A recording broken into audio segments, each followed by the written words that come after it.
Welcome to AP Workshops and welcome to Parkitt Racing. Today is Dyno Day.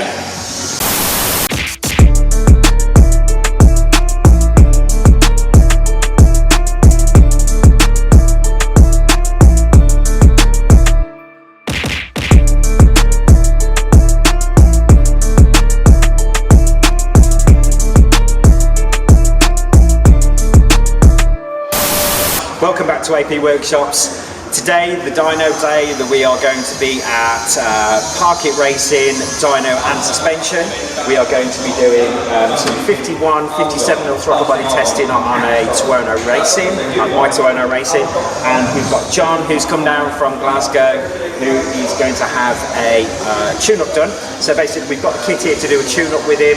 And then he's going on the dyno to get an advanced map done. And if we have a quick look inside of the dyno, if you follow me into the dyno cell, what we've actually got here, it might get a bit dark because of the insides, but we've got, have a quick look. There's John. John wandering around. There's John.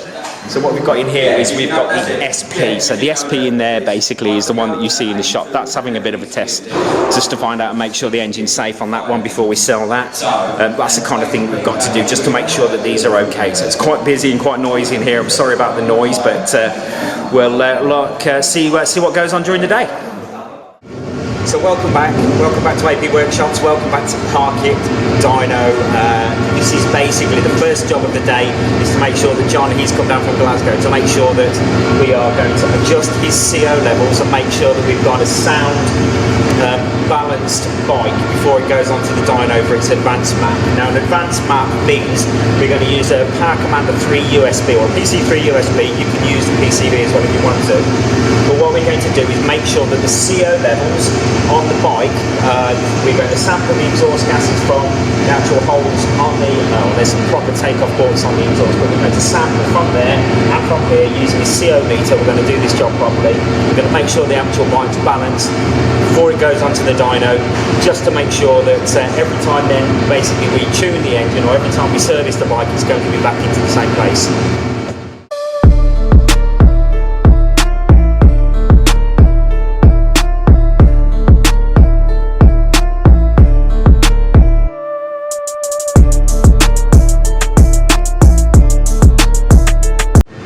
So that's all done. Then basically we've got 3.5% plus or minus 0.5 of 1% CO on that. That's all balanced up. But as it sits at this particular point in time, when we first got to it, the front cylinder was about 8.5, 9%, which was running hugely rich, and the rear, strangely enough, was at about sort of 1%. So it just goes to show that each one of these engines is actually quite unique and they respond differently to tuning, but that's got a good base setting in. So next time we see this bike, it'll be on the dyno ready for the advanced map.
That's it, throttle bodies changed. We've got some straight swap over onto some Gen 2 throttle bodies. I've actually got some connectors plumbed into the loom already that we've pre-prepped before we came over to the dyno, just to save ourselves a bit of time. So basically all done, ready for round 2.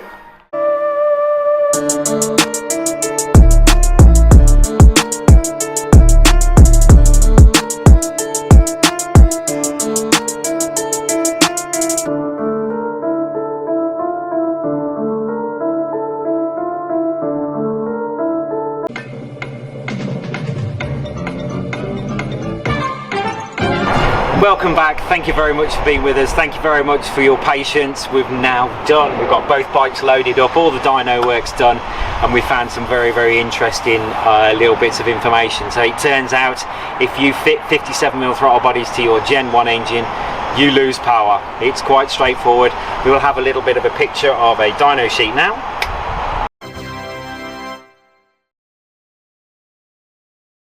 Okay, so a brief explanation about this dyno sheet. So the blue line, as it's written here, the blue line is the 51mm throttle bodies.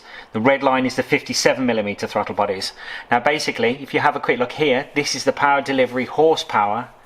Okay, horsepower here, how that works and how it's being delivered, and down here is the air fuel ratios. So effectively the air fuel ratios, when they're adjusted, will give you a difference here. So if we have a look at the air fuel ratio here, the ideal air fuel ratio is 13.1 parts air to 1 part fuel, which is this dotted line here.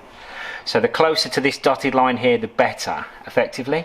So if we have a quick look, the 51mm throttle bodies, the blue line is actually closer to the dotted red line, further apart from around 9,000, about 9,250, 9,500, where it gets slightly closer here. So effectively, the only time that we're ever going to get any power or make any power delivery without any other corrections on this is at around 9,500 RPM. So basically, at this particular point, we can conclude from here that without other further corrections on this, without mapping, etc., to try and get back what we've lost by fitting them, it's not a great move. Thank you very much. So well, there you go, we'll have a quick look at that, and just so you can see what's going on. If anybody's got any questions, if you want to get in touch, if you need to know what's happening, then please get in touch with us, no problems. You can contact us, sales@apworkshops.co.uk. You can get in touch with us by ringing us at the shop. All emails are answered first thing in the morning. The online shop is buzzing. Thank you very much for all your orders, I really appreciate it.